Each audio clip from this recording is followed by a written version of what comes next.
Good morning, and welcome to the Rick Helps Real Estate Show. We try to make sense of this crazy Arizona market, and you are going to get armed with information on what's going on in this market, and you will then be a hit at all the cocktail parties. More importantly, all the office parties that we're going to have this season, and you are going to be there. You're going to hear somebody say, "Boy, have you seen what's going on in real estate?" And then that's your moment. Although, if you're in the mortgage business, the holiday party will be a cheese tray in the break room. So welcome. We got a lot of things to go over this morning. The first one is I'm looking at something here for a second. I made a video yesterday on water and what the two gubernatorial candidates say they're going to do. I didn't endorse one over the other. I just said, here's what Carrie Lake says she's going to do according to her website. Here's what Katie Hobbs says she's going to do. Here's the difference between the two. And I didn't endorse anybody, but I knew this was coming. I just knew this was going to happen. I'm going to call this guy out. His name is Balloon Pimp. I woke up to this morning.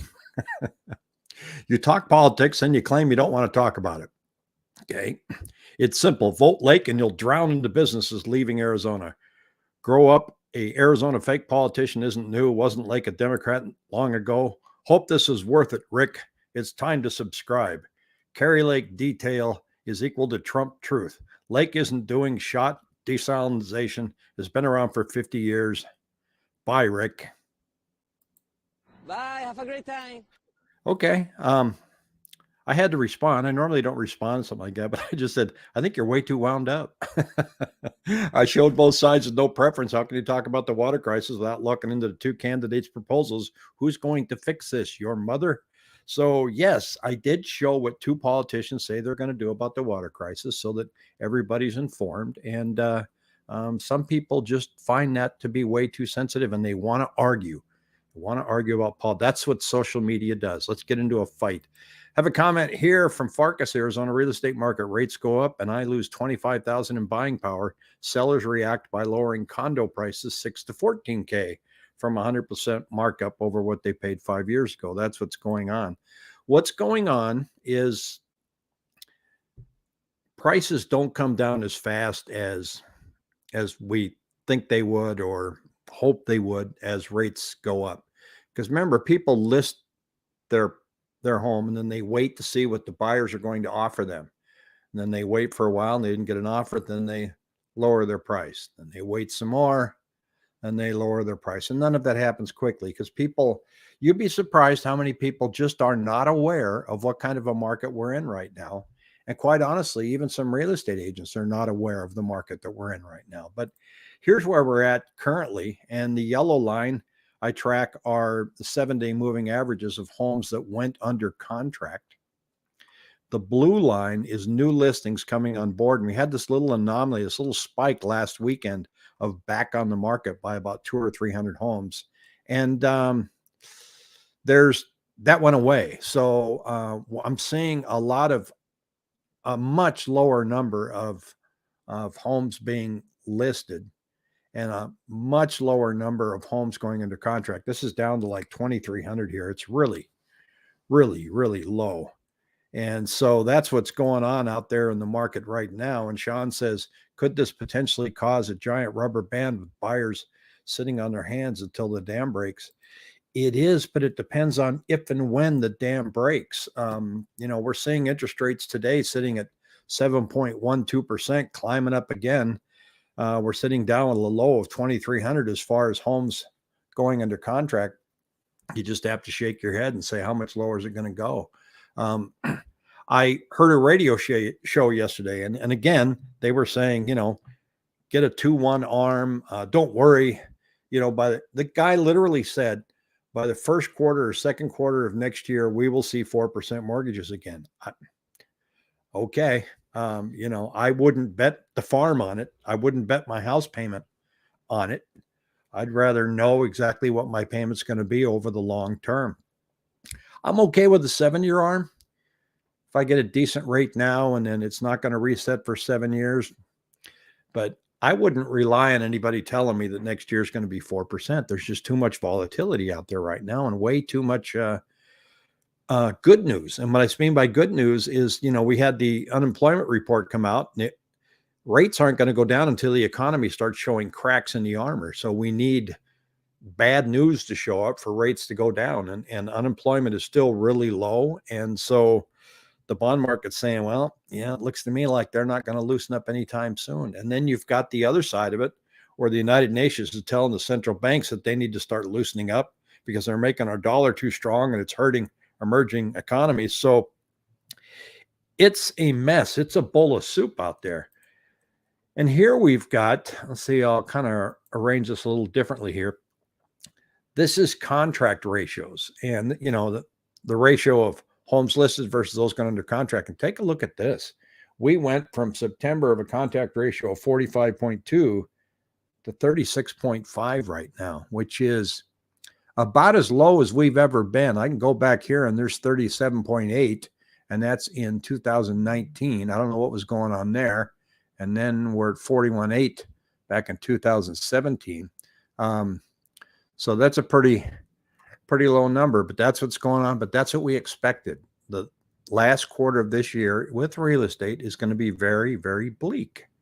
So there'll be some pricing opportunities for buyers, especially some cash buyers, and or if you're not financing a whole lot, there will be some opportunities. But again, as I stated earlier, give it time to come down, because you're going to need, as they price, they wait, they price, they wait. So give it time. By the time we get to December, you'll see some real pricing improvements. Everything's on the Fed and when they will pivot. When do you think the pivot will come? Don't worry, we'll hold it. You won't hold it against me. I don't know. I don't think there's any political pressure for them to pivot, because quite honestly, they don't care. He has a job to do. He wants to get us down to 2%. Inflation is going to hurt us more than a damaging economy, so he says. So he's going to keep going. I think hanging your hat on a pivot is just simply bad advice. And so I think that we're going to be in this. I'm going to stick my neck out here and say 6 months from now, we're still going to be hearing people saying, by the third quarter, we're going to be back down in the fours again. So that's just me. Now, we talk about Open Door a lot. And why do we talk about Open Door? Right now, 1 out of every 6 home sales are Open Door. They really increased their sales this month, and they increased selling efforts during September. But it's interesting to see what happened here. It said 88% of the homes, if I can find it here, I'm bouncing all over the place. Let's see. It's kind of hard to read when I'm moving the magnifying glass around. So let's see, the gross margin was down 10.4%. So although they had charged the original seller fee 5% of their purchase price, the loss on sale was about double the gain on purchase. And so they spent $5.2 million on buyer broker commissions and bonuses, adding 2.4% to their losses. Essentially, what this article is saying in the Cromford Report is that Open Door dumped a lot of homes on the market in the month of September, and they are losing their shirt, but they're still buying. So the opportunity's out there for you to pick up a decent Open Door price. And I've seen them all at a minimum $125,000 reduction. But keep in mind that original asking price they had was way off the mark. Just terrible. Pivot will come when something breaks. Yeah, credit switch. That one's pretty ugly. So you know what? We don't need that though. If you want a healthy housing market, we don't need the central bank to have to pivot and put those rates back down, because they put the rates down low as we were coming out of that wonderful 2020 debacle that we had. And the feeling was we were going to have a lot of liquidity out there, and they threw out historic amounts of liquidity. And people couldn't help but say, wait, I can get a house at 2.75 interest rate. I'm in. I mean, why would you not? And even if your home value goes down, a nice low interest rate, nice low payment. So we don't want to see that again. I don't. Do you know the data on Open Door? How many homes did they start with in June, July? How many homes do they have on the market now? According to what I pulled up yesterday, they had 1,500. And it says here, let's see, they sold 30 to institutional investors. Let's see, from a cursory glance, it's clear that the sudden market downturn, such as the one we experienced in Greater Phoenix during 2Q and 2-3, 3Q is hard for Open Door to generate a positive gross margin. And it said they had not stopped buying, adding another 159 homes to their inventory during September. I think they said in this article that they had 2,000 homes, and they were rocking at about 1,100. So it's going to be a while before they get out from underneath this. And Cato says, good morning. I jumped on Redfin yesterday and got excited. Finally, supply moving up and price drops galore out here in Goodyear. Yeah, the West End's getting hammered pretty bad out there, Cato. It really is. Thank you, Jane. Still not buying till next year. Yeah, I'd sit on your hands. There's no harm in waiting. And we're looking at cancellations. Guess what? They actually went down. They spiked way up and cancellations went down. I think this is a weekly chart.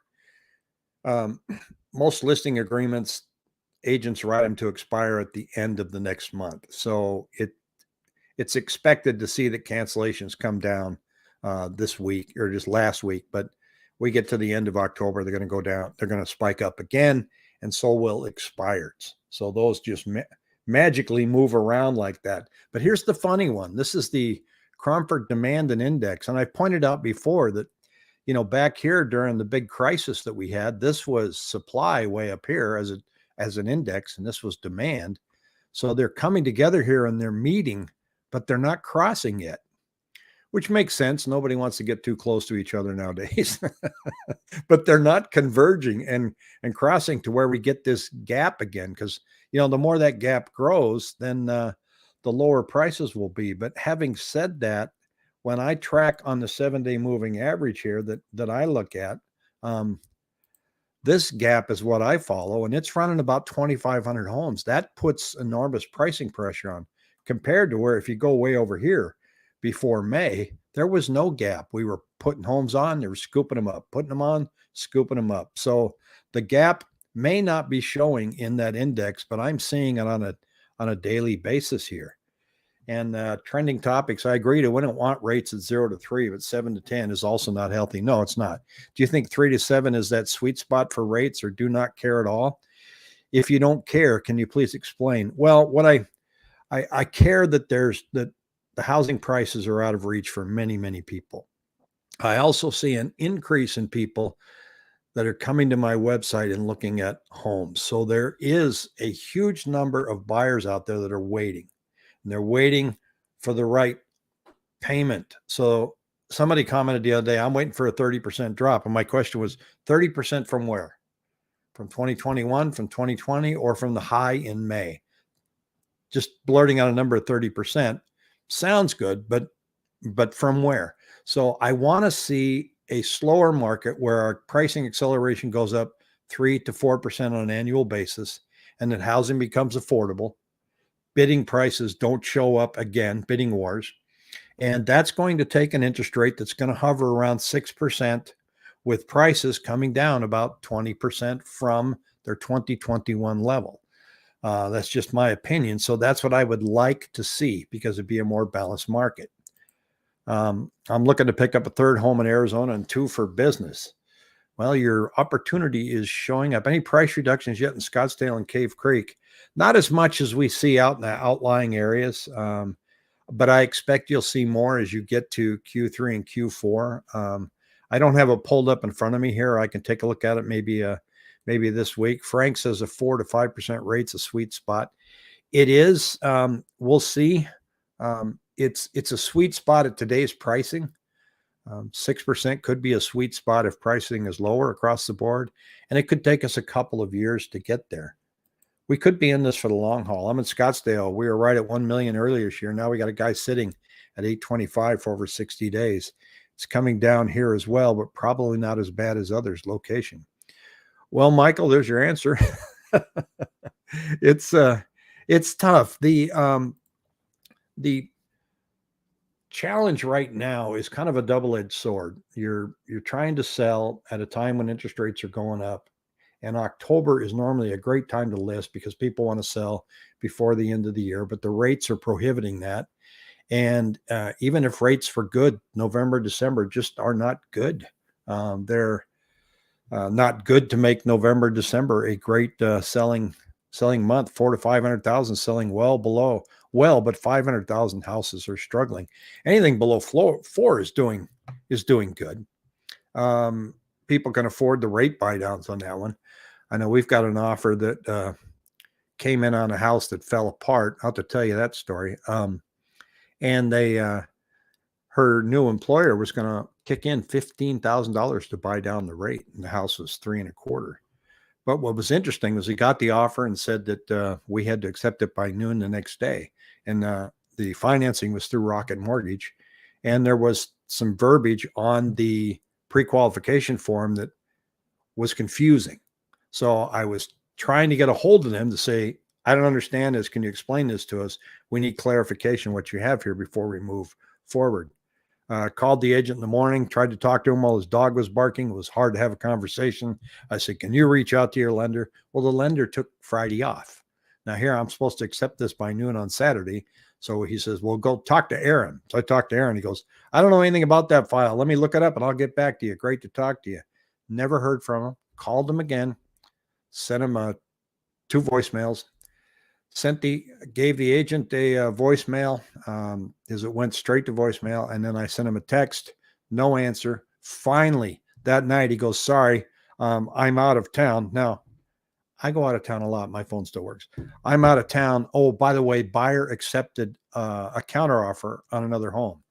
And I said, well, that's great. Do you know that there's a form out there that you're supposed to say this is one of multiple offers? And he just said, good luck. So I'm glad that one didn't go through. It would have been a nightmare. I'm venting again. Totally agree. Traditional appreciation 3 to 4%, but we had the market explode in the last 2 years. How do we fix this? Do you think we need another drop to reset again? There are a lot of macroeconomic projections out there, and one of them is maybe the Fed just wants to go ahead and have inflation, and that's how we're going to start eating and eroding at our debt. But it'll come at much pain. And then there's others that say, well, let's go ahead and reset now, get inflation back down and try to stabilize a little bit, soft landing, and then maybe we'll let inflation take off later because our debt is already 120% of GDP. So the debt fuse bomb has been lit. I just don't know how long the fuse is. This could carry on another 5 years, another 10. I don't know. Can you show the results of the poll you have predicting what the rate would be towards the end of the year? I'll have to go back and look that one up. That's a very good question. While I had a poll, let's see. Here's a good one here. Mortgage rates are simply a byproduct of the economy and long-term decisions by our leaders. Markets simply react to overall market dynamics. Affordability is key. That's exactly what's going on. It's affordability. I put a poll out yesterday asking if any of you are interested in a weekly newsletter. Thinking about coming out with one that would probably come to you every Monday. If that's the case, go down to the description below and you can sign up to get that weekly newsletter. I share some of the data that I read, some other local tidbits about Phoenix business, everything, and then I kind of put in a little opinion piece on the bottom. So I'd love to send that out to you. I will not spam you. So I'm not trying to build a email list to spam you. And I'm going to go back, Brad, and I will look at, not Brad, Steve, the results of that poll, and then I'll post it in the community section on the page because that's very interesting. I'd like to see what that looks like because I don't remember anything.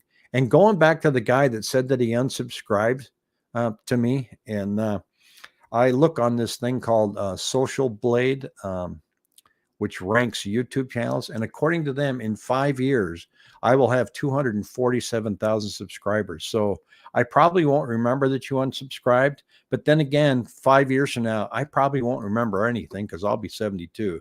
There's not many people that can afford $3,000 mortgages. Absolutely. That's what's killing everybody. So I think, as we go through, let's watch and see what happens after the holidays in terms of will listings increase even more than they are right now because people are not putting their homes on.